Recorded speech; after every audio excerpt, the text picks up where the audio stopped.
Hello and welcome to Hadley Junction for my end of year review of progress on the layout in 2025. At the end of last year's review, I said that I had hoped to have completed the scenic side of the layout and also have started the installation of signals. And I'm pleased to say on both counts there has been good progress in the year. If we move to the south end of the layout, looking towards Chepstow, no further scenic work here, but you can see the first of the signals here. There's a group of 3 at the end of Hadley Junction station by the crossing gates. I have installed 6 signals so far, plus all the ground signals, and they are all working.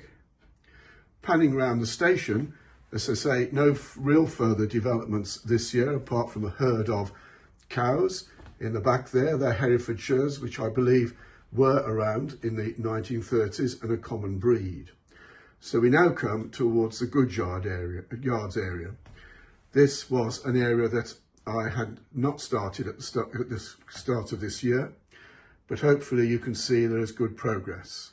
Rather than have a goods shed, I've gone for a goods loading platform, and I'm aware of 2 prototypes for this arrangement, one without the crane at Stretton and one with a crane at Long Marston. So there is a prototype for this arrangement. While here, let's just have a look at the control panel. My control panel is set as a 1930s railway would be operated, so I have levers to operate all points and signals. And you can see there a colour diagram produced by my good friend Dave Edwards, who is also going to produce a further one to replace this temporary black and white one, signal box diagram, useful for operators when operating the layout. Back to the goods yard area, and you can see here that it has progressed, and also you can see there a ground signal. The ground signals are all dipole operated by their mechanisms. Whilst the signals and ground signals are in place, they've not yet been properly bedded in. I hope to do that shortly, but in any event, there are more signals to come where my friend Dave has been able to refurbish the ones from my previous layout. So the goods yard continues around here. Then in the foreground, we have the scenic area on the edge of the layout. This was a bare baseboard last year, but has now been fully scenic. I've made an awful lot of wooden posts with 7 wires in them. I'm afraid the wires are not on the outside but pass through the posts, but there is only so much one can do in life. Moving round then past this group of signals to the engine shed area. The area in front of the engine shed had not been completed this time last year. It is now fully finished scenically. But as with all these scenics, it's probably complete, but it's unlikely it's finished because I can always find little details I want to add. For instance, I could do with more grass tufts and grass growing between the tracks and the sidings. We then come to the Gloucester end of the layout, and you can see this scenic area has now been fully completed. This wasn't the case last year, and this group of trees here hides the exit to the fiddle yard and the storage sidings. My friend Nigel has done a lot of work on this particular area, very successfully, and it does look rather good, I think. So moving to stock additions this year, I've had a number of additions. I have a lot of rolling stock, but it still seems to me like collect items.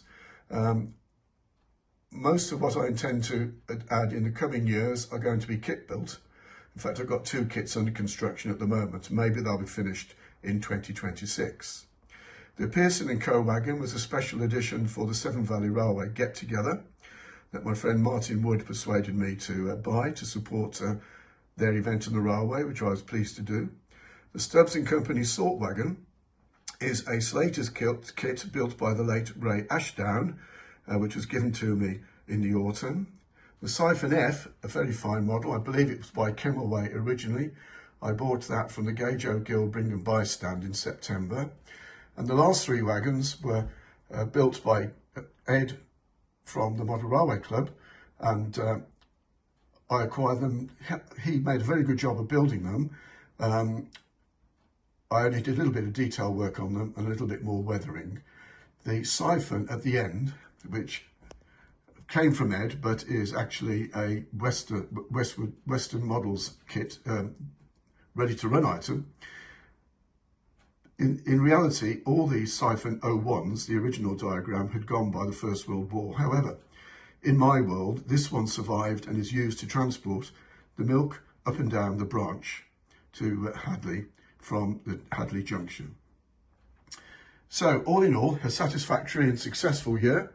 I've enjoyed building the layout with the help of my friends. We've had several running sessions which have been successful, and I'm looking forward to more installation of signals, more rolling stock during the current year, and I'm very pleased with the layout, where the layout is progressing. So, I take this opportunity to wish you a very happy, healthy and prosperous new year, and I hope you can achieve some modelling as well. Thank you.